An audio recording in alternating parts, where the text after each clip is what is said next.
पुरअसरार कहानियों में adventure, suspense और क्राइम स्टोरी तो शामिल होती है, लेकिन उनमें मजाक का अंसर शामिल करना एक मुश्किल तरीन काम है। ज़ैर नज़र स्टोरी में ये अनोखी खूबी पैदा की गई है और फ़राईन मिस्र की लातादाद पुरअसरार कहानियों में उसके हैरत अंगेज दास्तान की शमूलियत एक मुनफरिद अमल है, और जहां उसमें लम्हा लम्हा सनसी है वहां बेख्तियार कहके भी शामिल हैं। एडवेंचर, सस्पेंस और तंदो मज़ा से भरपूर नावल एम.ए. राहत के कलम से ताबूत। दौलत के हसूल के लिए दिलचस्पी रखते हो? हाँ, मैंने एक गहरी सांस ली। ये नामुराद शय बार बार मेरे हाथ आकर निकल जाती है। इससे किसे दिलचस्पी नहीं होती, मगर इससे भी तो किसी से दिलचस्पी हो। यकीनन यह खजाना तुम्हारे लिए भी दिलकशी का हमल होगा, जिसके लिए जल ब्रादर काम कर रहे हैं।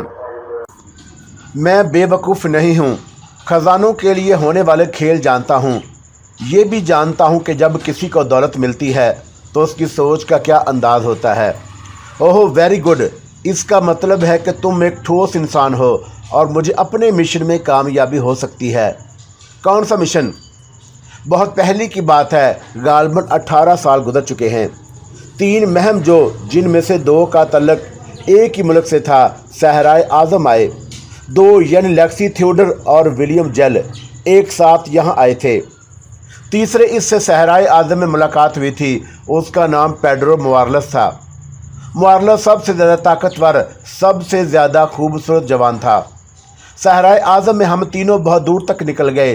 तब हमारी मुलाकात एक बूढ़े स्याह से हुई, जिसकी दोनों टांगें भेड़िए खा गए थे। बूढ़े स्याह को बचाने की बहुत कोशिश की गई, लेकिन वो जानवर ना हो सका। मरते हुए उसने बोनीटो के खजाने का हवाला दिया। उसी खजाने का हसूल उसकी आरज़ू थी, लेकिन शदीद ज़ख्मी होने की वजह से वो उसे हासिल ना कर सका। उसने खजाने का नक्शा हमारे हवाले कर दिया और उसकी तफसील बताने के बाद मर गया। उसकी तदफीन के बाद हमने खजाने की तलाश की ठानी और नक्शे के सहारे बोनीटो चल पड़े। हम तीनों ज़हीन थे। बिल आकर हम कबीला बोनीटो में दाखिल हो गए, लेकिन उसके बाद वही रवायती कहानियाँ शुरू हो गईं। बोनीटो में हमें वैशी कबीले का शिकार होना पड़ा और हम कैद हो गए। तवील अरसा उसी कैद में गुजर गया और फिर हालात बदले। बोनीटो कबीले के सरदार की बेटी मुआरलस पर आशिक हो गई और मुआरलस को उससे प्यार हो गया। लड़की ने मुआरलस को उसकी कैद से आज़ाद करा लिया और हम दोनों भी रहा हो गए। सैली लोन ने मुआरलस से शादी कर ली, लेकिन उसके साथ ही हम दोनों की शामत आ गई, क्योंकि अब हम उस कबीले के फ़र्द बन चुके थे और उससे बाहर नहीं जा सकते थे।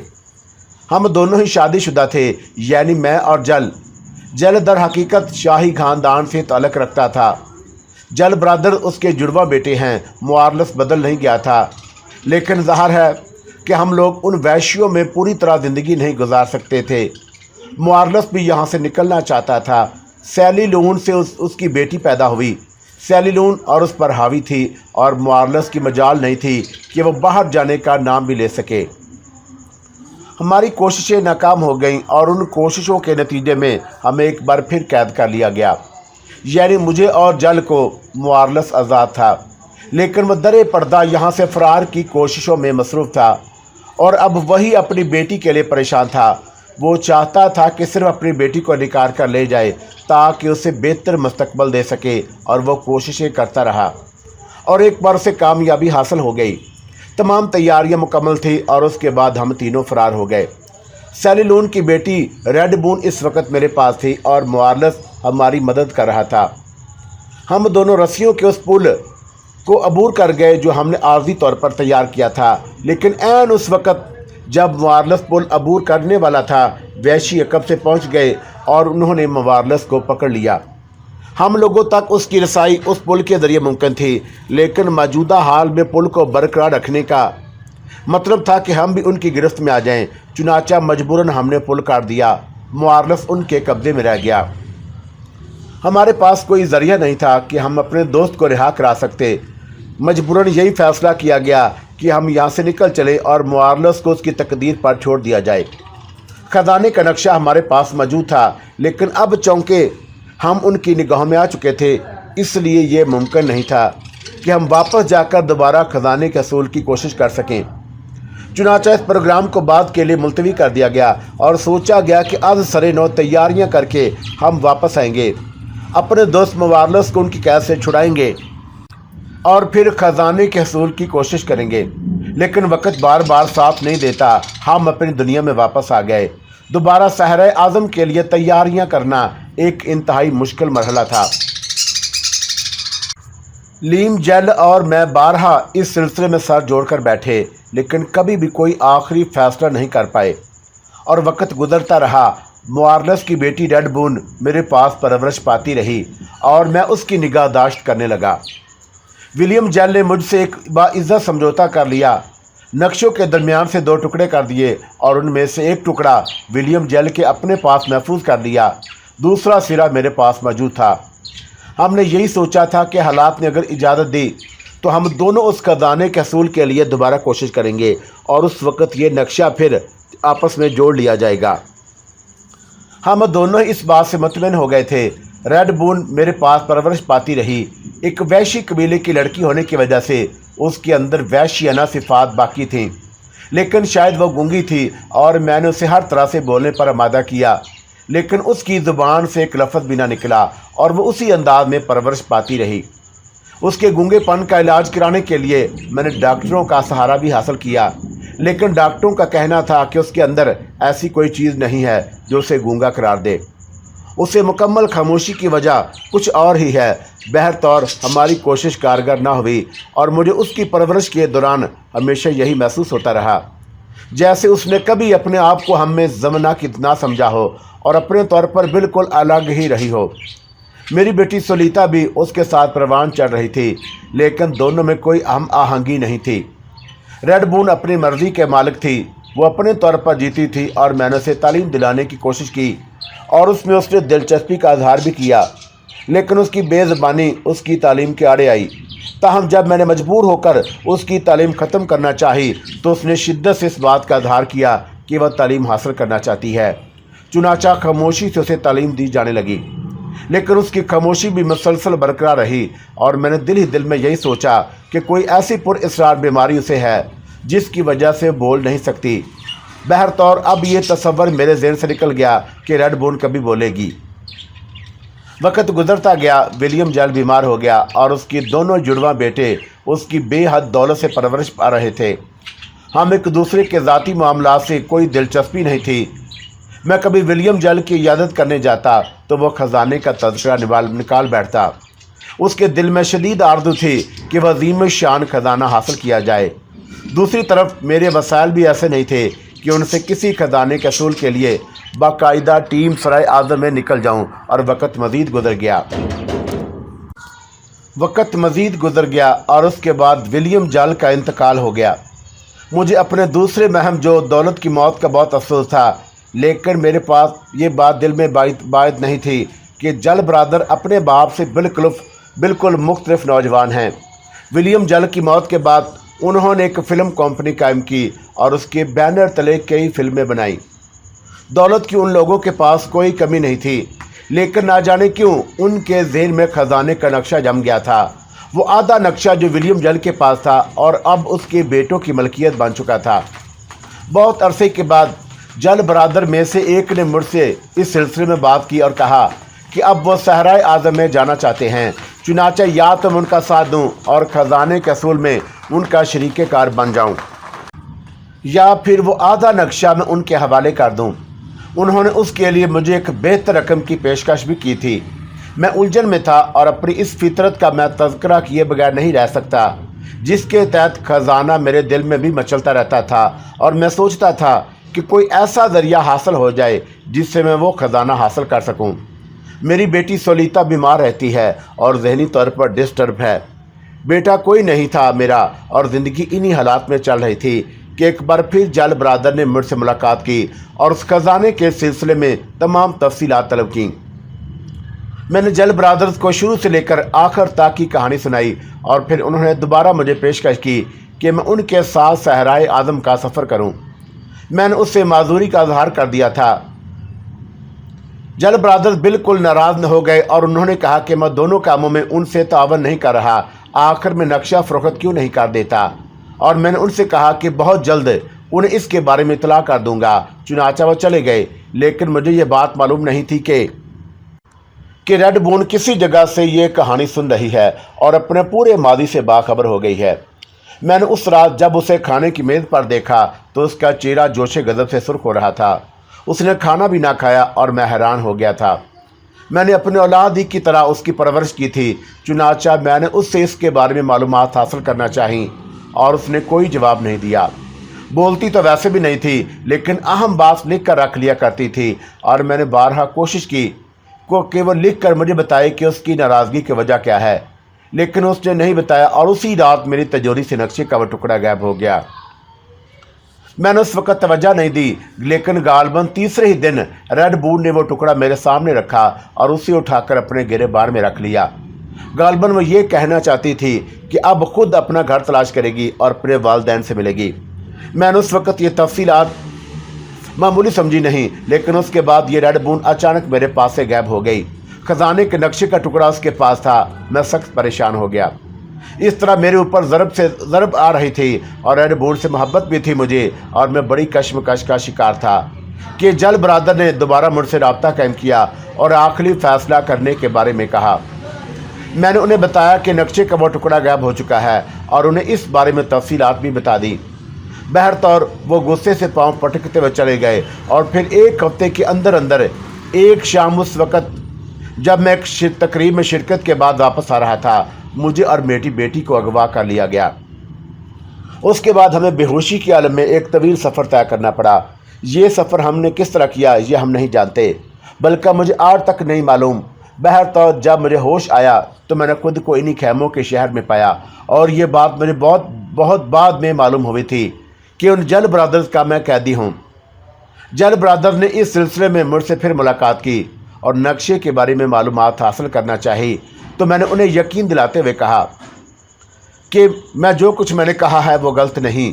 इस वक्त तक उन्होंने मेरी बात को तस्लीम नहीं किया था और फिर अचानक एक रात दफ्तनी जल ब्रदर के खैमे पर शदीद हमला हुआ और वे इस हमले से बाल बाल बचे। हमला अवर रेड बून थी जो तूफ़ानी बदन और तूफ़ानी कारकर्दगी रखती थी। पता नहीं उस लड़की में ये सिफात कहाँ से पैदा हो गई, बल्कि मैं तो उन्हें कुदरती ही कहूँगा। जल ब्रदर नक्शे का वो टुकड़ा बचाने में कामयाब हो गए और उस वक़्त रेड बून को नाकामी का सामना करना पड़ा। तब जल ब्रदर्स को इस बात का यकीन हुआ कि मैं जो कुछ कह रहा हूँ वो सही है। रेड बून का नक्शे का वो टुकड़ा लेकर फरार हो गई है। बहरतौर वो मेरी तरफ से मुतमिन हो गए। ताहम वो इस रंजिश का शिकार हैं कि मैं उनसे तावन ना करके मुश्किलात का मैंने उनको शिकार कर दिया है। रेड बून भी उन्हीं इलाकों में सफ़र कर रही है और उसे बकिया टुकड़ा दरकार है और उसके बाद वो अपनी हुकूमत में वापस जाना चाहती है। ये कल कहानी है मेरी मुआरलस की, जल ब्रदर्स की और रेड बून की। दरअसल मंसूर रेड बून इन सहराओं में भटक रही है और जल ब्रदर्स अपने शाहाना अंदाज में आगे का सफ़र तय कर रहे हैं। उन्होंने नहायत मजबूत बुनियादों पर वो मकामी हुकूमतों से मुकम्मल तावन से ये सफ़र इख्तियार किया है। बिलाशुबा उनके साथ असले और अफराद की ताकत है, लेकिन तुम्हें शायद इस बात पर हैरत होगी कि रेड बून 6 कोशिशें कर चुकी है और उन कोशिशों में उसने जल ब्रदर को बदहवास कर दिया है। हर चंद की वह बकिया नक्शा हासिल करने में नाकाम है, लेकिन बहरतौर ये लोग उसकी जन्म से सख्त खौफजदा हो चुके हैं। वो तनहा है और जब मैंने ये सुना कि उसने तुम्हारा साथ हासिल करने की कोशिश की, आंखों से मेरे आंसू निकल आए। बिलाशुबा एक तनहा लड़की कब तक इस पूरे गिरोह का मुकाबला करेगी? अब तक वो अपने आप को इन लोगों से महफूज रखे हुए है। यही बड़ी बात है मेरे दोस्त। ये मालूम होने के बाद कि तुम्हारा बराह रास्त कोई तल्लुक़ जल ब्रदर से नहीं है और तुम शायद सिर्फ इसलिए उनके साथ शामिल हो गए हो कि ख़जाना तुम्हारे लिए बासे दिलचस्पी हो सकता है, मेरी ये जुर्रत हुई कि मैं तुमसे बात करूं और अपनी ये वाक़यात तुम्हें सुनाऊं। मैं उन लातादाद कहानियों की मानद ये कहानी सुन रहा था जो मेरी ज़िंदगी में दखल रखती थी और जिनके लिए मैं ना जाने क्या क्या कुछ किया था। बूढ़े थियोडोर की ये कहानी बड़ी बिलाशुबा दिलचस्प थी। उसके खामोश होने के बाद काफ़ी देर तक मैं उस पर गौर करता रहा और मैंने कहा, लेकिन मिस्टर थियोडोर, मैं इस सिलसिले में क्या कर सकता हूँ? हाँ, अगर तुम खलूसे दिल से कुछ करने पर तैयार हो जाओ तो मैं तुम्हें बता सकता हूँ कि तुम्हें क्या करना चाहिए। मैं हमेशा खलूसे दिल से तो तैयार हो जाया करता हूँ, मैंने मुस्कुराते हुए कहा। ज़ाहिर है कि जल ब्रादर ने तुम्हारे लिए वापसी की तजवीज़ भी रखी थी और तुमने उस तजवीज़ को मंजूर नहीं किया था। उसकी वजह यही हो सकती है कि तुम ख़जाने से दिलचस्पी रखते हो। ख़जाने से ये दिलचस्पी बिलाशुबा हर शख्स को हो सकती है, लेकिन जल ब्रादर के साथ तुमने जितना बड़ा ये गिरोह देखा है, उनमें से हर शख्स ख़जाने का हिस्सेदार है। तुम ज़रा गौर करो, अगर ख़जाना हमें दस्तयाब हो गया तो उसके कितने टुकड़े होंगे और उन महम जों के हाथ क्या आएगा। उसके बरअक्स अगर हम 3 अफराद यानी मैं, तुम और मेरी बेटी इस खजाने के हजूल में कामयाब हो जाएं तो हमारी माली हैसियत क्या होगी। मैं रेड मून की जहनी कफ़ियत जानता हूँ। वो सिर्फ़ अपने वालदैन से मिलने की ख्वाह है, ना उसे ख़जाने से दिलचस्पी है और ना वो उसके असूल के लिए सरगर्दा है। हम उसकी मदद कर सकते हैं और जल ब्रादर को धोखा देने के लिए तुमसे बेहतर मोहरा और कोई नहीं। मैं ये नहीं कहता कि तुम अपनी ज़िंदगी खतरे में डालो, ख़जाने के नक्शे का वो दूसरा हिस्सा चुराओ और यहाँ से निकल जाओ। ये मुमकिन नहीं होगा और इस तरह हमें काफ़ी मुश्किलात का सामना करना पड़ेगा। मैं सिर्फ ये चाहता हूँ कि हम जिन रास्तों पर सफ़र कर रहे हैं उन पर अपना सफ़र जारी रखें और जब भी कभी हमें मौका मिले तो हम रेड मून की मदद करें। ये मेरे मोहब्बत के जज्बात भी हैं और उसके लिए इंसानियत के जज्बात भी। वो अपने माँ बाप से मिलना चाहती है और लालच भी है। बिलाशुबा हम जल ब्रादर के साथ ही सफ़र करेंगे, लेकिन अगर रेड मून कभी जल ब्रादर के चक्कर में फंसने लगे तो मैं और तुम मिलकर उसकी मदद करें। अगर कोई ऐसा ही मौका पेश आ जाए तो हम जल ब्रादर से निकलना पड़े तो निकलने की कोशिश की जाए और ये काम नहायत एहतियात से करना होगा। और एक ख़ास बात जो मैं तुम्हें बता रहा हूँ और जो मेरा अहम राज है, अगर तुमसे अफशा कर दोगे तो मेरी ज़िंदगी ख़तरे में पड़ जाएगी, लेकिन मैं तुम्हें बताए बगैर नहीं रह सकता। वो राज ये है मेरे दोस्त कि कम अज़ कम मैं तो इन रास्तों पर सफ़र कर चुका हूँ।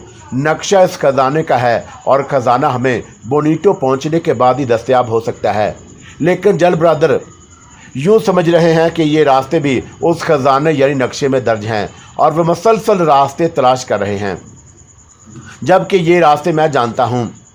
विलियम जल ने यकीनन इन रास्तों के बारे में बताया होगा और वो अभी तक सही रास्तों पर जा रहे हैं, लेकिन अगर वो ये रास्ते तय भी कर लेते हैं तो ज़ाहिर है उसके बाद मुश्किलात उनके सामने होंगी। अगर हम रेड मून के ज़रिए वहाँ तक पहुँचने की कोशिश करें तो गालिबन इस कहानी में तुम्हें उस औरत का किरदार ज़रूर याद होगा जिसका नाम सैली बून है। सैली बून उस वक़्त कबीले के सरदार की बेटी थी। अगर वो बून यानी उसकी बेटी को लेकर हम उनके पास पहुँचेंगे तो यकीनी तौर पर उसकी मोहब्बत और मआरात का मरकज़ होंगे, जबकि जल ब्रादर्स के लिए ये मुमकिन नहीं होगा। इस तरह समझ लो कि हमें एक ज़बरदस्त क़ुव्वत हासिल है, बशर्ते कि तुम उसे हासिल करने की कोशिश खुद भी करो। मैं दिल में हंसने लगा था। अब भला मैं मिस्टर थियोडोर को क्या बताता कि जल ब्रादर मेरे लिए वापसी की पेशकश बिलाशुबा खलूस पर मबनी होगी, लेकिन ये हिम्मत किस में थी कि सहराए आज़म के इतने वसी और ईद हिस्से में तनहा सफ़र करता। अलबत्ता मिस्टर थियोडोर की पेशकश कबूल की जाएंगी और इस बात में ऐसी कोई दिक्कत भी नहीं थी। चंद लम्हात खामोशी के बाद मैंने मिस्टर थियोडोर से कहा, मिस्टर थियोडोर, आज से मैं आपका और रेड मून का साथी हूँ। बस आप मुझे हिदायत देते रहें कि किस वक्त क्या करना है। अपने तौर पर मैं जो कर सकता हूँ ज़रूर करूँगा। मिस्टर थियोडोर का चेहरा फरते मसरत से सुर्ख हो गया था। उन्होंने आहिस्ता से कहा, मैं अपनी बेटी के साथ बिल्कुल तनहा था और उसकी कैफियत का अंदाज़ा तुम्हें है डियर मंसूर। मैं अगर ऐसी कोई सूरत पेश आ गई तो बूढ़ा थियोडोर क्या कर सकेगा, लेकिन अब तुम्हारे सहारा मिल जाने पर मैं अपने आप को इंतहाई मजबूत और तवाना महसूस कर रहा हूँ।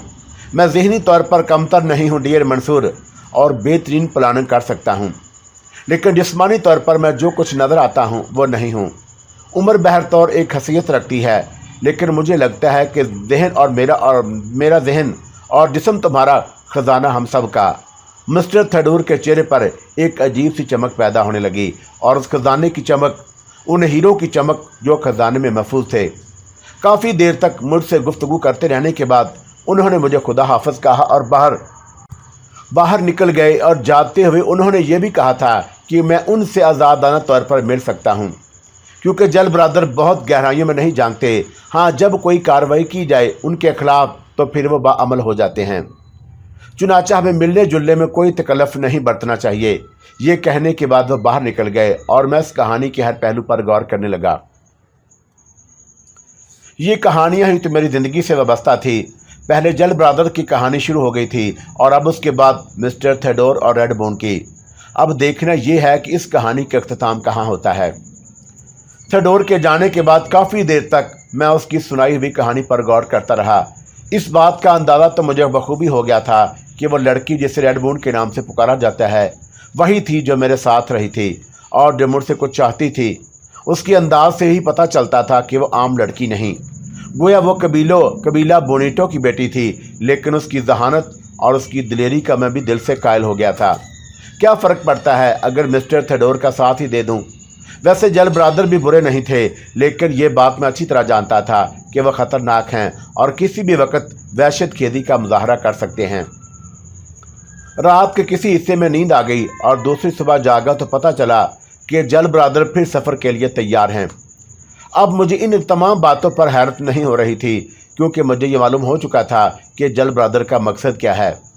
लेकिन यह भी दिलचस्प बात थी कि उन्होंने खजाने के असूल के लिए कितने आला पैमाने पर इंतजाम किए थे और बिलाशुबा ये उनकी जहानत की दलील थी कि उन्होंने सहराए आज़म में दाखिल होने के लिए एक नफीस तरीक़ेकार इख्तियार किया था।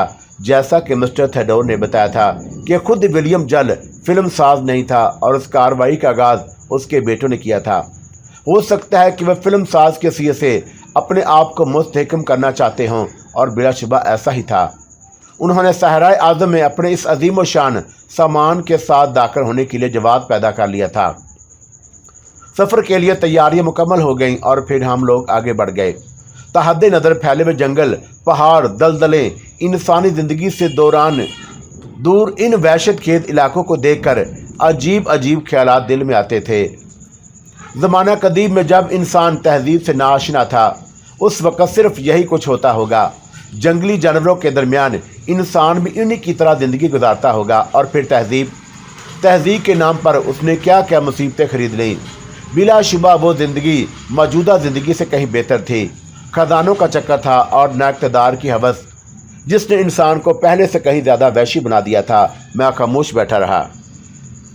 आज इत्तफाक से सुनीता को मेरे साथ जगह नहीं मिली और फिर मैंने जल ब्रादर का असल काम देखा, जहाँ जंगली दरिंदे वगैरह थे और जल ब्रादर्स उनके दरमियान शूटिंग करना चाहते थे। चुनाचा उस जगह रुक कर कैमरा वगैरह तैयार किए गए और उसके बाद एक दिलचस्प कार्रवाई शुरू हो गई। वहशी जानवरों को स्लो लाइट पर कैद किया जाने लगा और उसके लिए वो काफ़ी एडवेंचर पसंदी का सबूत दे रहे थे। ये कीमती मंजर जल ब्रादर्स के लिए कितने कारआमद हो सकते हैं और उसका मुझे भी अंदाज़ा था। गाड़ियाँ यहाँ भी आगे बढ़ गईं और दिन भर सफ़र किया गया और उसके बाद आरदी क़याम के लिए एक जगह मुंतखब कर ली गई। आरदी क़याम के दौरान हम सिर्फ गाड़ियों के हिसार में जगह जगह पर रहा करते थे। जो गाड़ियों में सोना चाहते थे वो गाड़ियों में सो जाते। और हैरत अंगेज़ तौर पर सुनीता मुझसे दूर रही थी और गालबन उसने भी कोशिश भी नहीं की थी कि मेरे करीब आए, वरना उस जैसी बेबाक लड़की के लिए यह मुमकिन नहीं था। लेकिन मेरा अंदाज़ा गलत निकला। शाम होते ही सुनीता मेरे पास पहुंच गई। सूरज छुप चुका था और माहौल पर तारीकी मुसल्लत होती जा रही थी। उसने अकब से आकर मेरे दोनों शादों पर हाथ रख दिए और मैं चौंक पड़ा। लेकिन हाथों की नरमी और मुलायमत से यह अंदाज़ा हो गया था कि वह सुनीता है। वो मुस्कुराती हुई मेरे सामने आ गई और बोली, मैं जायज़ा ले रही थी कि क्या तुम्हें भी मेरा इतना ही ख्याल है जितना मुझे तुम्हारा, और पूरा दिन दूर रहे और मुझसे। मैंने नढाल से अंदाज में उन मुअज़्ज़ज़ खातून की तरफ देखा जो लम्हों में तवील सफ़र करने की आदी थी। अब वो मुझसे भी इस बात की मतवक्का थी कि मैं उनकी फुरकत का रोना रोऊंगा। अब इतना बेवकूफ़ भी नहीं था। मैंने मुस्कुराते हुए अपना रुख तब्दील कर दिया ताकि वो आहिस्ता आहिस्ता जो गैर महसूस अंदाज में मेरे ऊपर लद रही थी ज़रा फासले से हो जाए। सुनीता कहने लगी, आओ इधर चलते हैं, और मैंने वहाँ एक छोटा सा चश्मा देखा है, वहाँ लुत्फ़ आएगा, आओ। उसने मेरे जवाब का इंतज़ार नहीं किया और मेरा हाथ पकड़कर मुझे उस तरफ ले जाने लगी। चश्मा बहुत छोटा सा था और उसका पानी गदला और बदबूदार था। सुनीता को वहाँ पहुंचकर बहुत मायूसी हुई। वो कहने लगी, मेरा ख्याल था कि चश्मे के पानी से हम लोग गुस्ल करेंगे, लेकिन बदकिस्मती। मैंने एक ठंडी सांस लेकर गर्दन हिला दी। सुनीता एक पत्थर पर बैठ गई और मैंने आहिस्ता से कहा, यह जगह तो ज़्यादा अच्छी नहीं है सुनीता, जहाँ मैं हूँ वो जगह अच्छी हो जाती है। दफतन एक गड़गड़ाहट सुनाई दी और हम दोनों वहशतज़दा अंदाज में उठ खड़े हुए और फिर हमारी निगाह बीकन पर पड़ी जो बौखलाया हुआ सा नज़र आ रहा था। गड़गड़ाहट एक पत्थर की थी जो चश्मे के किनारे से लड़कर पानी में जा पड़ा था। उसके बाद बीकन तेज तेज कदमों से चलता हुआ उस तरफ चला गया जहां गाड़ियां खड़ी हुई थी। सुनीता फटी फटी आंखों से उसे देख रही थी और मैंने एक गहरी सांस लेकर कहा, आपने कोई अंदाजा लगाया मिस सुनीता, क्या ये बड़ा पत्थर लड़कर हम पर भी आ सकता था? गोया तुम्हारा ख्याल है कि यह बीकन की हरकत थी। सुनीता कुछ होंठों पर जुबान फेरने लगी। फिर उसने कहा, बीकन ऐसा तो नहीं है और वो शेर जैसे जिस्म का मालिक है, लेकिन उसके सीने में एक चूहे का सा दिल है। आओ यहाँ से चलें। और मैंने कहा, और बीकन की इस हरकत को मैंने भी अजीब गरीब अंदाज में देखा और सोचा था कि वो अब तक सिर्फ धमकियाँ ही देता रहा था, अमली तौर पर कुछ नहीं किया था। अब मेरी समझ में नहीं आता था कि मैं क्या करूँ। सुनीता से मुझे कोई ख़ास रगबत भी नहीं थी। हम दोनों वापस आ गए। सुनीता भी बीकन की हरकत से शायद कुछ खौफजदा हो गई थी, क्योंकि उसके बाद वो ज़्यादा देर मेरे पास न रुकी और मुझे निजात मिल गई। मैंने दिल ही दिल में सोचा था कि उससे पहले कि मैं बीकन के हाथों शिकार हो जाऊं, बेहतर है कि बीकन के सामने अपनी पोजीशन साफ़ कर दूं और उससे कह दूं कि भाई तेरी महबूबा तुझे मुबारक, मुझे जान देने से कोई दिलचस्पी नहीं है, लेकिन समझ में नहीं आता था कि ये सब किस तरह करूं।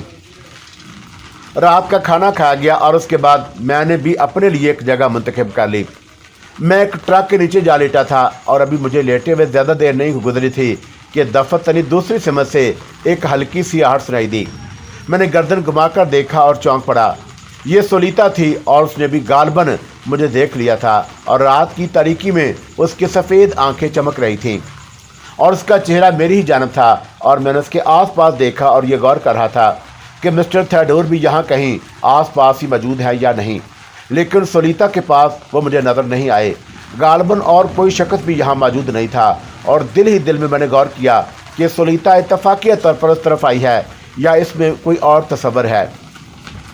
चंद लम्हात हम दोनों खामोश रहे और फासला इतना ज़्यादा नहीं था कि हम एक दूसरे को नज़रअंदाज कर सकते। मजबूरन मुझे ही बोलना पड़ा, हेलो मिस सुनीता, और उसने कोई जवाब नहीं दिया, खामोशी से मुझे देखती रही। फिर मैंने कहा, मिस्टर थियोडोर की ज़बानी आपसे तारफ़ हो चुका है और दर हकीकत यहाँ जितने लोग मौजूद हैं मेरी मुराद खवातीन से है और उनमें से आप मुझे सबसे बेहतर नज़र आई हैं, खामोश तबा और दूसरों के मामलात में मुदाखलत ना करने वाली।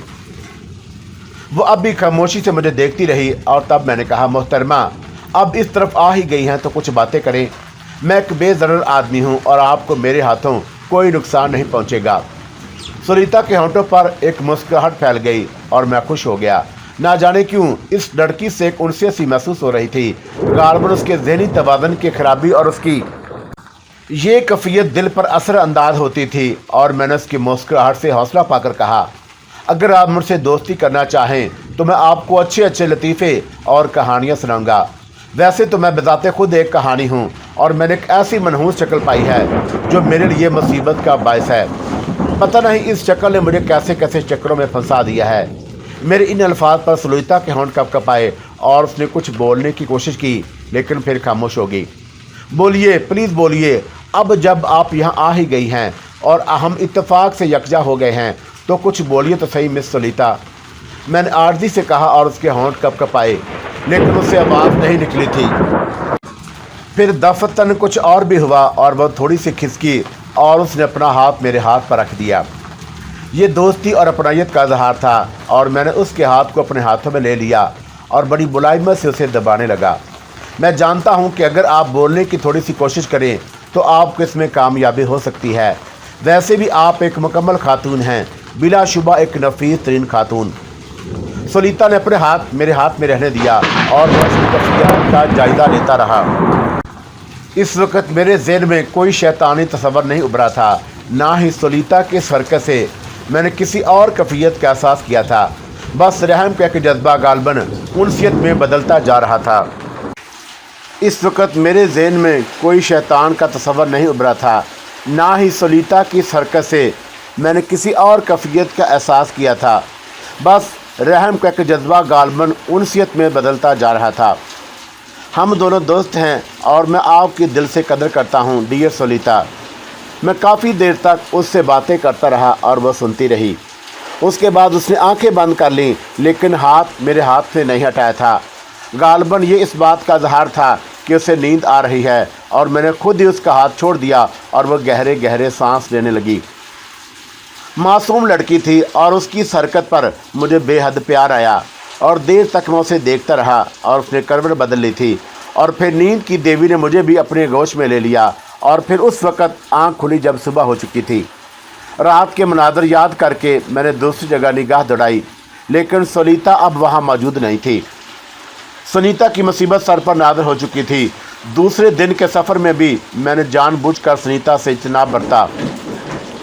جب وہ ایک گاڑی میں داخل ہو گئی تو میں فوراً ہی دوسری گاڑی میں جا بیٹھا، اور یہ یقیناً یہ صرف اس اتفاق تھا کہ اس گاڑی میں مسٹر تھیوڈا اور سنیتا کے علاوہ دوسرے چند افراد بھی تھے۔ مجھے سنیتا کی قریبی جگہ ملی اور اس نے اپنی بڑی اپنائیت سے تھوڑا سا کھسک کر مجھے آرام سے بیٹھنے کی سہولت فراہم کی تھی۔ میں شکریہ ادا کر کے بیٹھ گیا۔ مسٹر تھیوڈا نے مجھ سے ایسی کوئی خاص بات نہیں کی تھی، بس رسمی سی چند باتیں ہوتی رہیں اور سفر جاری رہا۔ مسٹر تھیوڈور نے مجھ سے ایسی کوئی خاص بات نہیں کی تھی، بس رسمی سی چند باتیں ہوتی رہیں اور سفر جاری رہا۔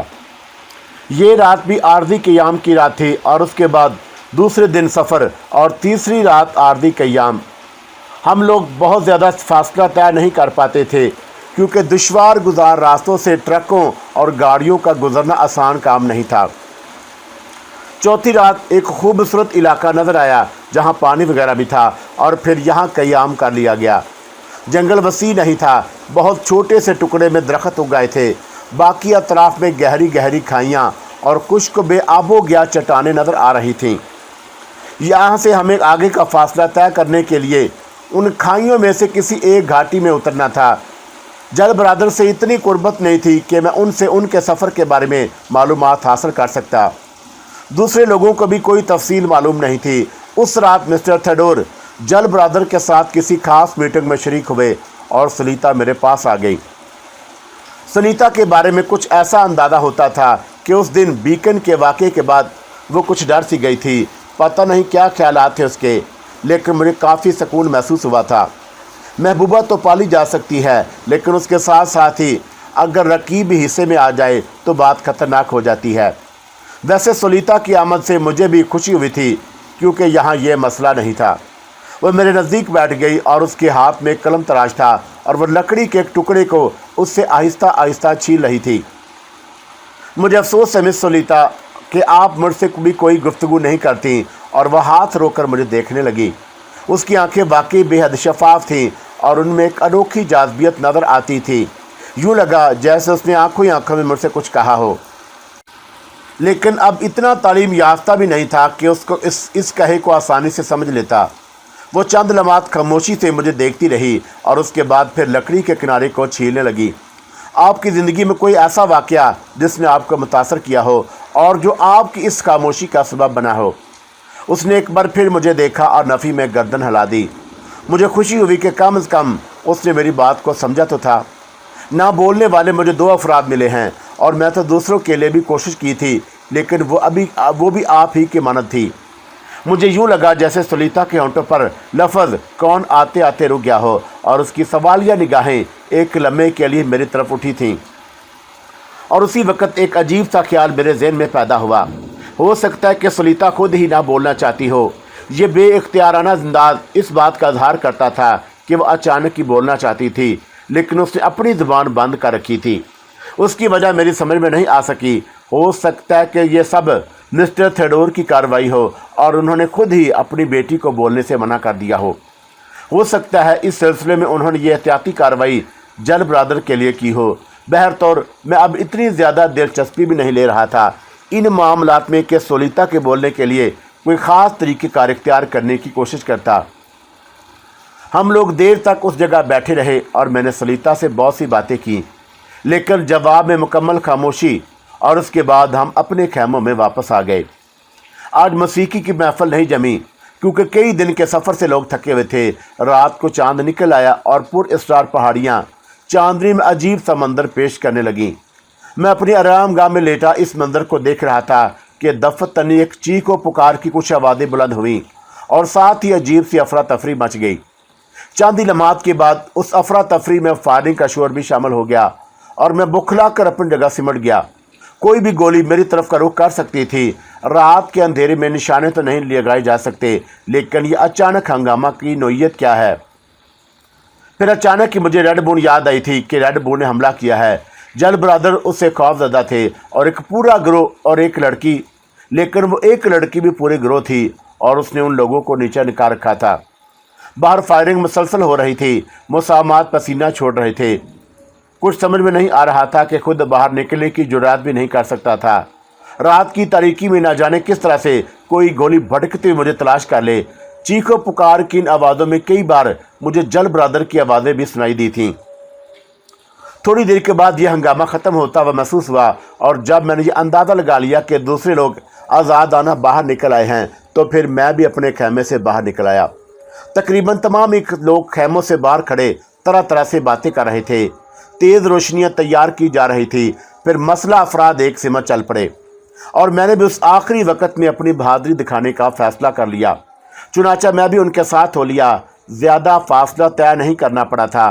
थोड़ी देर के बाद हमें तेज़ रोशनी में इंसानी बदन ऊंधे सीधे पड़े नजर आए। रोशनी उन पर मरकूज कर दी गई थी और उन जिस्मों को टटोल कर देखा जाने लगा। लोग इस सिलसिले में गुफ्तगू भी कर रहे थे। मेरी निगाह मिस्टर थेडोर पर पड़ी और मैं उनके नज़दीक पहुंच गया। मिस्टर थेडोर ने भी मुझे देख लिया था। चंद लम्हात के बाद वो बोले, इसका मतलब है कि स्याह फाम अफ्रीकी नहीं हैं। कुछ समझ में आया मिस्टर थेडोर, ये सारा वाक़या क्या है? अचानक ही उनमें से चंद अफराद ने खैमों में घुसकर हमला कर दिया। किसी ने देख लिया और उसके बाद उन पर गोलियों की बारिश कर दी गई। वो खैमे से निकल भागे। गालबन नहते थे और पहले तो हमने यही समझा था कि उनका तलक अफ्रीका के किसी वैशी कबीले से है और यही सोचकर उन पर बेदरीग गोलियां चलाई गई। लेकिन कुछ गलती हो गई और उनमें से तो एक भी अफ्रीकी नहीं है। मैंने एक लाश की जानब देखा और उसके बदन पर चीथड़े झूल रहे थे। नंगे पाँव था और एक शदीद जख्मी था और ये जख्म गोलियों के नहीं थे, गालबन दरख्तों और झाड़ियों की खराशें थी जिनसे खून निकल कर जम गया था। समझ में नहीं आता था कि ये कौन लोग हैं और रोशनी में उनके चेहरे भी देखे गए और वो किसी सफ़ेद नस्ल के बाशिंदे मालूम होते थे।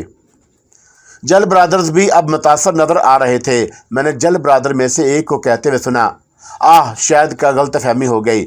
ये किसी किस्म के मुसीबत ज़दगान में से हैं और किसी सफ़ेद नस्ल ही से उनका ताल्लुक है। तलाशी लेने वाले चारों तरफ उन्हें तलाश करते फिर रहे थे। बहुत सी लाशें पड़ी हुई थी, 6-7 तो मैंने खुद गिनी और ज़ाहिर है कि ये जल ब्रदर की गोलियों का शिकार हुए थे। और फिर 2 अफराद ऐसे मिले जो जिंदा थे और ज़ख्मी भी नहीं थे, लेकिन बेहोश थे। जल ब्रदर की अमा पर उन्हें एक खैमे में पहुंचाकर फौरी तौर पर उनकी निगाहदाश्त की जाने लगी। भला इतना बड़ा प्रोग्राम हो और डॉक्टर मौजूद ना हो। कई डॉक्टर उनकी तीमारदारी में मसरूफ़ हो गए। बाकी लोगों की हिफाजत के लिए बंदोबस्त कर दिया गया।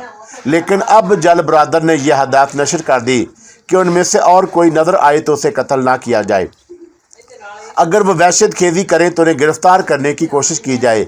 ज़्यादा से ज़्यादा हल्का फुल्का ज़ख्मी कर दिया जाए, बस इससे ज़्यादा कुछ नहीं होना चाहिए। ये गालबन नस्ली एहसास था और मैं खुद भी उनके बारे में कोई अंदाज़ा नहीं लगा पाया था, लेकिन बहरहाल उन सारे मामलात से वाकिफ़ रहा था। डॉक्टर ने बताया कि वो लोग शदीद फाका कशी का शिकार थे और ये बेहोशी भी फाका कशी के नतीजे में है। जल ब्रदर ने बहुत अफसोस का इजहार किया और अब सूरत हाल बहुत हद तक वाज़ेह हो गई थी। यकीनी तौर पर स्याहों का कोई गिरोह था जो बदतरीन हालात का शिकार हो गया। भूख और सहूलतों ने उन्हें वहशी बना दिया और लाजमी तौर पर खुराक की तलाश में ये लोग खैमों पर हमला आवर हुए थे। लेकिन उनकी बदकिस्मती थी कि उन्होंने रात के इस लम्हे का इंतखाब किया और इस अंदाज में किया और जल ब्रदर ने उन्हें ख़तरनाक समझकर गोलियों का निशाना बना दिया। तमामी लाशों को दिन की रोशनी में जमा कर लिया गया था। कुल 13 लाशें थी और सिर्फ ये 2 अफराद जिंदा बचे थे और उनमें से ज़्यादातर जवान लोग थे। 2-3 उम्र रसीदा बूढ़े भी नज़र आए और दूर दूर तक जल ब्रदर के साथियों की टोलियाँ फैल गईं और उन लोगों को साजो सामान को तलाश किया जाने लगा ताकि उनके बारे में अंदाज़ा हो सके। बदन के झूलते झूलते क्षेत्रों से कुछ कागजात भी बरामद हुए थे, लेकिन उनकी तफसीलात आम लोगों को नहीं मालूम हो सकी। जल ब्रदर ने उनके कागजातों को अपने पास महफूज कर लिया। शाम को फिजा कुछ गमगीन सी लगी। जल बरादर को उन लोगों की इस तरह मौत का बहुत दुख था और बार बार तासुफ का इजहार कर रहे थे। आज भी रक्स व मौसीकी का प्रोग्राम नहीं बना और हर जगह उस मौजू पर बात होती रही। इन दोनों को होश में ले आया गया था और उन्हें इस तरह की खुराक दी गई कि इतने अरसे के बाद मिलने वाली खुराक उनके बदन को कोई नुकसान न पहुंचाए। अभी तक उनके बारे में कोई तफसीलात नहीं मालूम हुई और उनके पास और ना ही उन लोगों से कोई सवाल किया गया था, और इस सवाल के पेश निगाह कि कहीं उनसे दीवानगी न तारी हो, और उन्हें बांध कर भी रखा गया था ताकि वो किसी को कोई नुकसान न पहुंचा सकें। लेकिन उन दोनों की ज़बरदस्त तीमारदारी जारी थी और रात को 11-12 बजे तक हम उनके बारे में गुफ्तगू में मसरूफ़ रहे। सुनीता 2-3 बार नजर आई थी, लेकिन खुदा ने उसे अकल दे दी और मुझसे नाराज़ थी। बहरतौर मेरी जान बख्शी कर दी थी उसने और मैं बहुत पुरसकून था। इस दौरान मैं बेकन को भी देखा था और ये शख्स मुझे अजीब सा लगता था, जैसे वह सही दिमाग ना हो। रात गुजर गई और दूसरे दिन मुझे उन लोगों के बारे में तफसीलात मालूम हुई। बिलाशुबा वही कहानी थी जो हम सब ने सोची थी, यानी वो सयाह थे और अपना रास्ता भटक कर तवील अरसे से सहराए आज़म में चकरा रहे थे। खुराक का ज़ख़ीरा ख़त्म हो गया था, असला वगैरह भी पास नहीं था जिससे शिकार करते, और उनके साथियों की तादाद 30 थी, जिनमें 15 मुख्तलिफ हादसात का शिकार हो गए थे, और बाकियों का जो गोल था वो जल बरादर के हाथों मारा गया। उन्होंने खुराक के असूल के लिए ही कार्रवाई की थी, लेकिन चौंका सोचने समझने की कुव्वतें खो बैठे थे, इसलिए कार्रवाई का अंदाज वहशियाना ही था। दोनों के नाम भी मालूम हो गए थे और उनमें से एक पैरी फोस्टर और दूसरे का नाम शार्प था। दोनों ही ब्रिटिश थे और महम जोई के लिए निकले थे। बहरतौर जल बरादर को अपनी इस कार्रवाई पर तासुफ था, लेकिन अब कुछ नहीं किया जा सकता था। अलबत्ता उन दोनों को हर तरह की सहूलतें और मराआत फराहम की गई थीं। 5 दिन गुजर चुके थे और जल बरादर की तरफ से अभी तक आगे बढ़ने का हुक्म नहीं मिला। फिर उस शाम जब मैं अपने खामे में बैठा था और बाहर निकलने के बारे में सोच रहा था कि एक शख्स मेरे पास पहुंच गया। मिस्टर मंसूर, बास आपसे मिलना चाहते हैं। मैं भूच के अंदाज में खड़ा हो गया। बास यकीनन जल बरादर को ही कहा जा रहा था और फिर उसके साथ ही जल बरादर के खैमे की तरफ चल पड़ा। अपने खैमे में सिर्फ दोनों ही थे और दोनों ने पुरस्कून अंदाज में मुस्कुराते मेरा खैर मकदम किया। फिर उनमें से एक बोला, मिस्टर मंसूर, हमने आपको भी बताया था कि हमारे मिशन की तकमील से हर शख्स का फ़ायदा है, और जब आपको हमने अपने दरमियान कबूल कर लिया तो फिर इस फ़ायदे में आप भी शरीक हो गए। लेकिन मिस्टर मंसूर, एक बात ख़ास तौर से आपको ज़हन नशीन कराना ज़रूरी है कि अच्छे लोग बहुत अच्छे होते हैं और वह अपनी ज़ात से किसी को नुकसान नहीं पहुंचाते, लेकिन अगर किसी की ज़ात से उन्हें कोई तकलीफ़ पहुंचती है तो फिर ये हक़ उन्हें हासिल होता है कि वह अपना इंतकाम लें। और हमारी आदत भी यही है कि हम सब लोग दोस्तों की मदद ये महम सर कर रहे हैं, और हमारे साथ जो कोई भी है हम उससे और उसे दिलचस्पी की तवक्को रखते हैं, और इनमें आप भी शामिल हैं। अगर आप कोई ज़िम्मेदारी मेरे स्पुर्द करना चाहते हैं तो उसके लिए ये ज़ुबानें देना काफ़ी होगा कि जो ज़िम्मेदारी आप मेरे स्पुर्द करेंगे उसमें किसी किस्म की गैर ज़िम्मेदारी का मुजाहरा नहीं होगा। जल बरादर ने एक दूसरे की सूरत देखी और फिर दोनों ने बीक वक़्त गर्दन हिलाई, और फिर उनमें से एक ने कहा, जिस वक़्त आप हमारे दरमियान आए थे तो हमारे ज़हन में कतई यह ख्याल नहीं था कि अचानक ही आप हमारे लिए अहम तरीन बन जाएंगे। आप बस हमारी निगाहों में एक इंसान थे और सिर्फ इंसानी बुनियादों पर हमने आपकी खिदमत की। आला नस्ल के लोगों से आला ज़रफ़ी की ही तवक्को की जा सकती है, मुअज़्ज़ज़ जल बरादर्स। और मुझे अंदाज़ा हो चुका था कि जल बरादर किस बात से खुश हो सकते हैं, और उन्हें शाही खून की पैबलस्ती का ख़ास तौर से शौक़ था, और ये बात बार बार मेरे सामने आ चुकी थी। इस वक्त मैंने उसी का सहारा लिया था और हस्बे तवक्का उनके चेहरों पर फ़ख्र के तासरात पाए थे और उनका लहजा मज़ीद नरम हो गया। और अब आपको हमारे लिए एक अहम काम करने का मौका मिला है। अगर मैं अपनी शुक्रगुजारी का इजहार कर सका तो मुझे खुशी होगी। तो मिस्टर मंसूर, बदनसीब टोले के दोनों अफराद अब नॉर्मल हो चुके हैं और उन्होंने हमारी ज़रूरत का एक इंकशाफ किया है। क्या? मैंने सवाल किया। रेड मून अब भी हमारे आसपास भटक रही है। वो वैसी लड़की, हाँ, ज़ाहिर है कि वह हमसे दूर नहीं जा सकती। जिस तरह हमें उसके पास मौजूद आधे नक्शे की तलाश है, उसी तरह वो भी हमारे पास मौजूद बाकी आधे नक्शे की ख्वाहिशमंद है।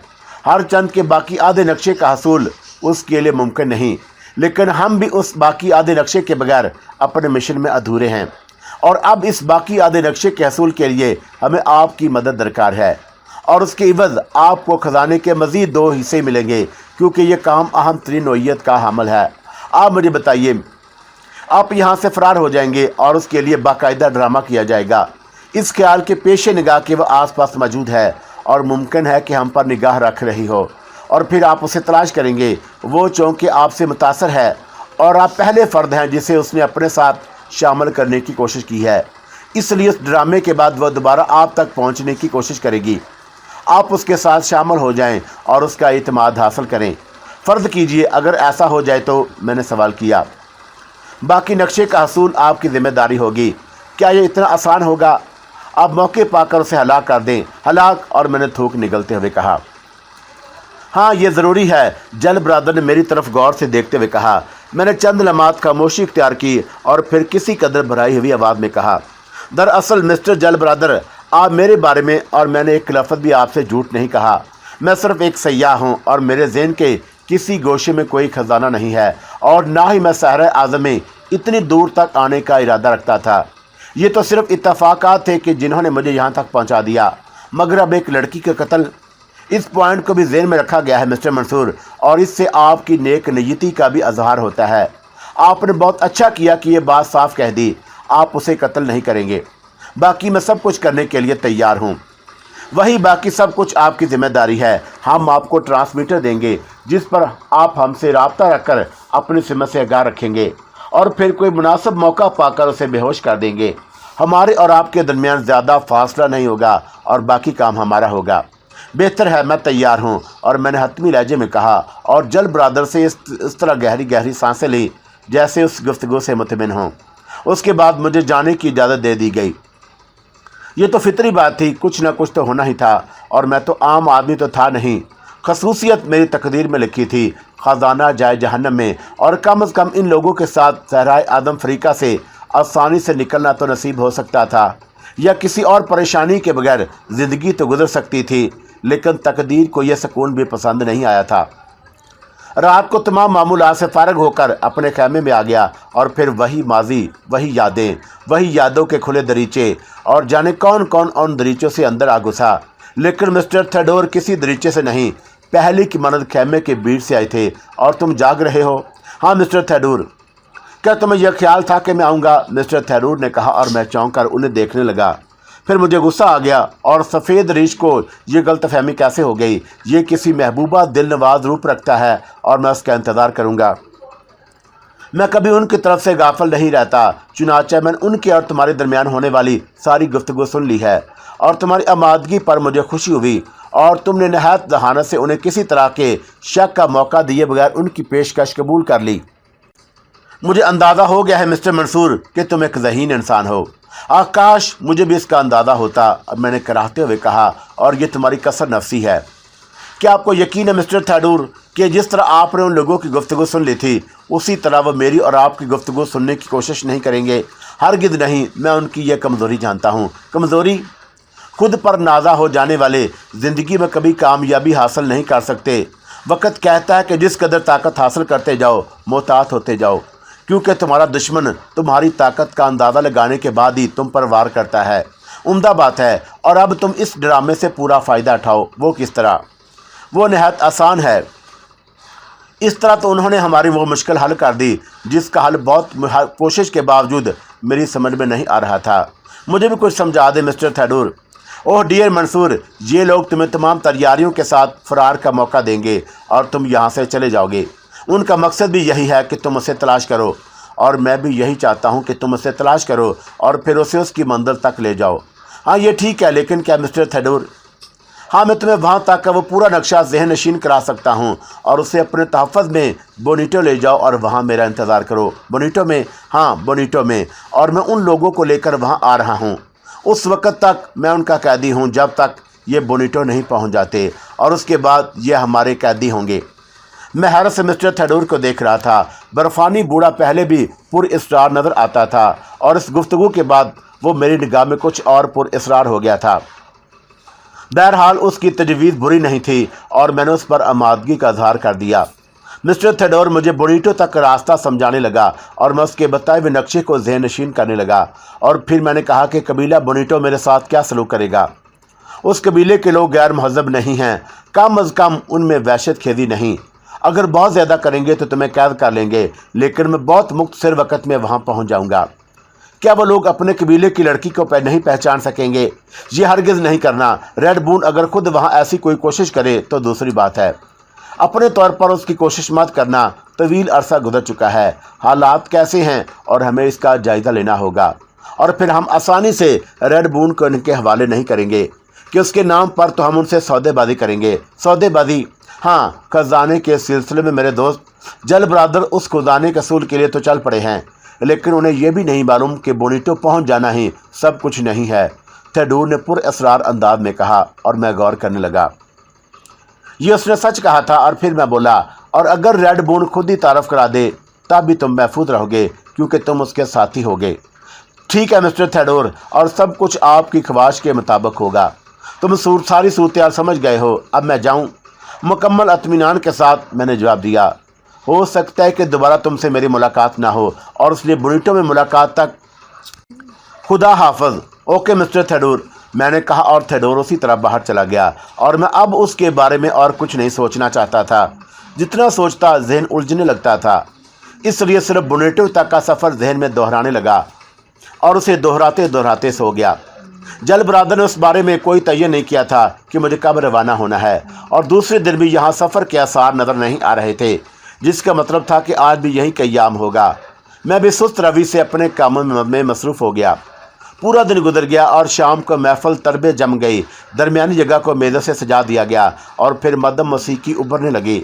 मैं भी तैयारियां करने लगा, लेकिन फिर अचानक ही दो अफराद मेरे खेमे में दाखिल हो गए।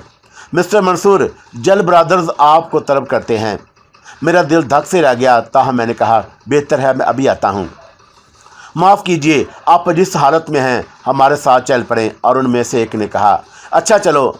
मेरी छठी इस बता रही थी कि मेरी रवानगी का वक़्त आ गया है। बहरहाल अगर ऐसी बात है तो मुझे परेशान भी नहीं होना चाहिए, और इससे क्या फ़र्क पड़ता है। चुनाचा मैं उनके साथ चल पड़ा। दोनों जुड़वा भाइयों ने मेरा खैर मकदम किया और उनके होंठों पर मुस्कुराहट खेल रही थी। फिर जलवन ने कहा कि आपकी रवानगी का वक़्त आ गया है मिस्टर मंसूर। मैं तैयार हूँ। और मैंने पुरसकून आवाज़ में कहा, ज़ाहिर है कि जो करना था उसका तो फ़ैसला हो चुका था, अब किसी तरद्दुद का क्या सवाल। हम आप पर मुकम्मल एतमाद कर रहे हैं मिस्टर मंसूर, और ये जानते हैं कि हमारा ये एतमाद कभी मजरूह नहीं होगा। आप हमारे लिए जो कुछ कर रहे हैं हम भी कोशिश करेंगे कि आपको इसका भरपूर सिला दें। ये गुफ्तगू ख़त्म हो चुकी है मिस्टर जल ब्रादर। हाँ बिल्कुल, अब इस सिलसिले में कोई गुफ्तगू बेमानी है। हम आपको आपके सफ़र के बारे में तफसीलात बता दें। मैं भी यही चाहता हूँ, मैंने जवाब दिया। ये अंगूठी आप अपनी उंगली में पहन लें, और इसमें ख्वाब आवर सफ़ूफ़ है जो किसी भी शख्स को कई घंटों के लिए बेहोश कर सकता है। इस सिलसिले में आपसे बाकी गुफ्तगू तो हो चुकी है, और आप जानते हैं कि उसे कब और किस मौके पर इस्तेमाल किया जाएगा। यकीनन। तो फिर आइए और आपको वो जीप दिखा दी जाए जो आपको लेकर यहाँ से रवाना होगी। और हमने इस सिलसिले में जो प्रोग्राम तरतीब दिया है उसके लिए हमारे आदमी तैयार हैं, और जीप में आपके लिए मुकम्मल इंतज़ामात कर दिए गए हैं। दर हकीकत इस वक़्त का इंतखाब ख़ुसूसी तौर पर किया गया है। हम नहीं चाहते कि ज़्यादा लोग इस हंगामे में मुलव्वस हों, और उन्हें अपने काम में मसरूफ़ रहना चाहिए, और उसके लिए हमने ये वक़्त मुंतखब किया है। मैंने कोई जवाब नहीं दिया। जल ब्रादर्स मुझे साथ लिए बाहर निकल आए, और फिर तकरीबन 200 गज़ का फासला तय करके एक ऐसी जगह पहुंच गए जहां 3 जीपें खड़ी थी, और उन्हीं में से एक जीप मेरे लिए तैयार की गई थी। जल ब्रादर ने मुझे इस जीप के बारे में बताते हुए कहा, देखिए, इसमें ये 3 बैरल पेट्रोल से भरे हुए हैं। जीप की टैंकी फुल है। बैरल गोलियों का निशाना नहीं बन सकते। इनके तहफ़्फ़ुज़ का बंदोबस्त कर दिया गया है, और उसके साथ ही यह हदायत भी जारी कर दी गई कि कोई भी गोली जीप की तरफ से ना चलाई जाए। गोली, मैंने मुतहिराना अंदाज में कहा। हाँ, आपको अभी इस सिलसिले में तमाम हकीकतें बता दी जाएंगी। जीप का अंदर से जायज़ा ले लीजिए, और वैसे बेहतरीन हालत में है, और उसका इंजन कहीं भी आपको धोखा नहीं देगा। अब इसके अंदरूनी सामान की सिमत आ जाइए। खाने पीने की ये अशिया पैकेटों की शक्ल में महफूज कर दी गई हैं। ये पानी है, ये काफ़ी का थर्मास, और ऐसी ही चीज़ें जो आपके काम आ सकती हैं। दर हकीकत इन तमाम चीज़ों का बंदोबस्त इसलिए किया गया کہ हो सकता है कि रेड बून की तलाश में आपको काफ़ी दिक्कतों का सामना हो और उसमें वक्त लग जाए। इस बात के इम्कानात भी हैं कि वह आपको हमारा आदमी समझकर पोशीदा रहने की कोशिश करे। ये भी सोचा जा सकता है कि इब्तदा में वह आप पर शक करे, हालांकि इसके इम्कानात ज़रा कम हैं, क्योंकि बहरतौर आपको उसके साथ ही देखा गया था और उसी वक्त आप कैदी बने थे। आप उसे अपने बारे में तफसीलात बता सकते हैं। आप समझ रहे हैं ना मिस्टर मंसूर कि सूरत हाल क्या है, और हमें दोनों सिमतों का ख्याल रखना है।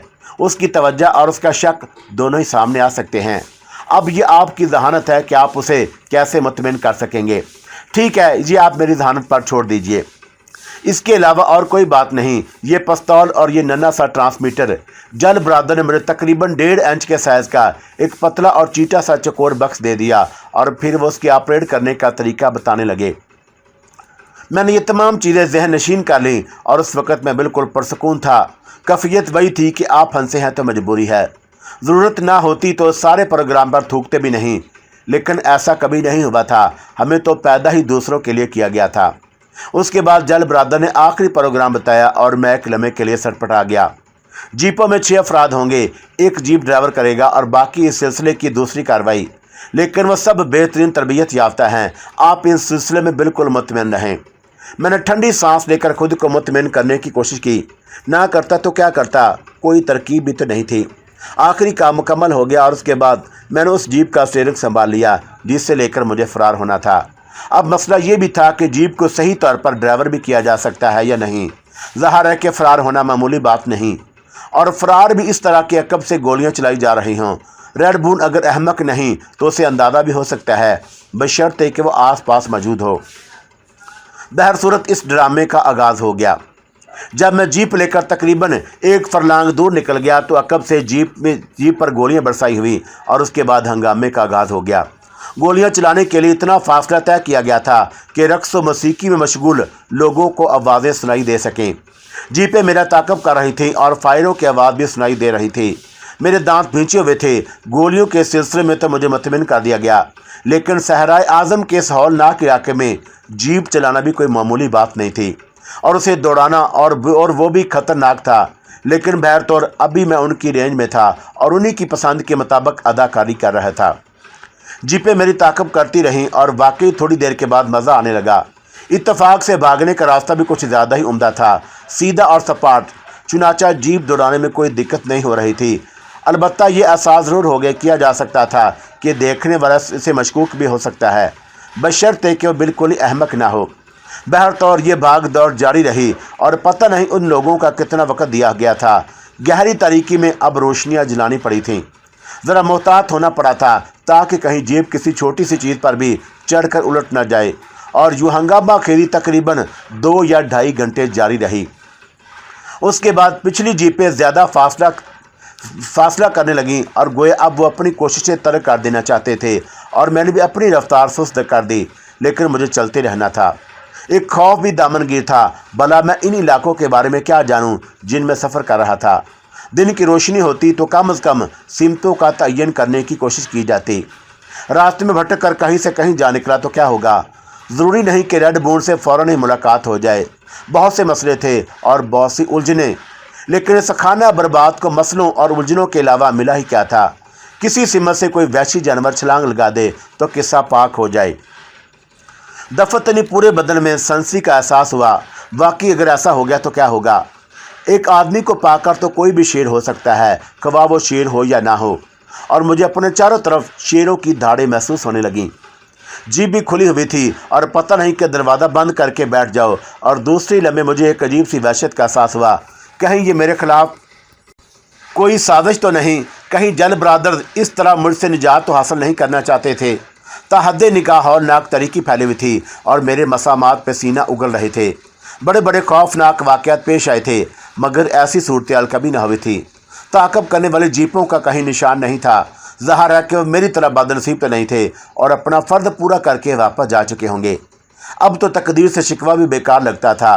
कम वक्त अकल भी घास चरने चली गई थी।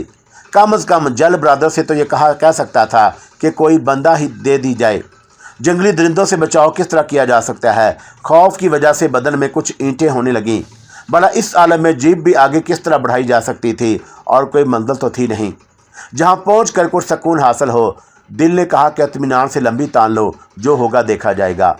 सोए हुए इंसान पर तो दरिंदे भी हमला आवर नहीं होते, लेकिन अगर कोई शरीर फितरत दरिंदा बदन काम का रह गया और आजकल हालात बदल चुके थे, हो सकता है कि इंसानों की तरह जानवरों ने भी अखलाक व आदाब से किनारा कशी इख्तियार कर ली हो। बहरहाल मैं ड्राइविंग सीट पर ही दराज हो गया। फिर किसी ख्याल के तहत सीट के नीचे हाथ डालकर देखा, सीट फोल्डिंग थी और मैंने उसका हुक हटाया और सीट पीछे झुक गई। लेकिन साथ ही एक आवाज़ सुनाई दी। आवाज़ की नोयत तो ना समझ पाया था, लेकिन बस वो आवाज़ थी और मेरे हलक से धार निकल गई और मैं बुरी तरह खौफजदा हो गया। दूसरी आवाज़ भी मुसलसल उभर रही थी और उसमें मेरी चीखें भी शामिल थी, मगर ये आवाज़ पहली बार दिल में ख्याल आया कि ये कैसी आवाज़ है। तब मैंने खामोश होकर गौर किया और मुझे ये अनसानी आवाज़ महसूस हुई। कोई कह रहा था, ओ सुनते क्यों नहीं तुम, सीट सीधी करो और मेरे शाने टूटे जा रहे हैं। इंसानी आवाज़, और मैंने हैरत से सोचा और फिर उसके अल्फाज। दफतर मेरी कमर में ज़ोर से चुटकी भरी गई और मैं फिर चीख पड़ा। साथ ही वो आवाज़ फिर उभरी, और खुदा के लिए सीट सीधी करो, मैं मरी जा रही हूँ। इस बार आवाज़ ज़्यादा नुमायाँ और अल्फाज समझ में आने वाले थे। मैंने हैरत से उधर देखा। अल्फाज पर गौर करते हुए ये अंदाज़ा लगाने की कोशिश करने लगा कि कौन किसके बारे में बात हो रही है और आवाज़ किसकी है। फिर मुझे ख्याल आया कि अभी एक कबल मैंने अपनी सीट पीछे की सिमत की है और एक बार फिर मुझ पर बौखलाहट तारी हो गई।